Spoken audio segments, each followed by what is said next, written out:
Hi everyone. என்னை புரிஞ்சுக்க யாருமே இல்லையே, சுற்றி எல்லாரும் இருந்தாலும் யாரும் இல்லாத மாதிரி இருக்கே, ஒரு லோன்லியாக ஃபீல் பண்ணுறேன்னு அப்படின்னு நினச்சிட்ருக்கீங்களா?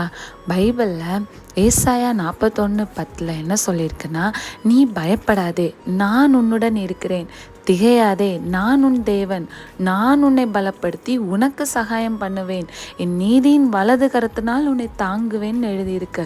இவ்வளோ ஒரு பெரிய தேவன் உன் கூட இருக்கிறப்போ, உன்னை அவர் வலது கையில் தாங்கிட்டு இருக்கிறப்போ நீ ஏன் வருத்தப்பட்டுட்ருக்கிற? அவரை நீ உண்மையாக நம்பி அவரே சார்ந்து இருந்த அப்படின்னா உன்மேல் எரிச்சலாக இருக்கிற யாவரும் வெட்கப்பட்டு லட்சிய அடைவார்கள்னு இருக்கு. உன்னோட வழக்காடுறவங்கெல்லாம் நாசமாக ஒன்றும் இல்லாமல் போயிடுவாங்கன்னு இருக்குது. நீங்கள் அவங்கள தேடியும் காணவே மாட்டீங்க. இப்படி ஒரு தேவனை வச்சுட்டு நீங்கள் ஏன் பயந்துட்டுருக்கீங்க?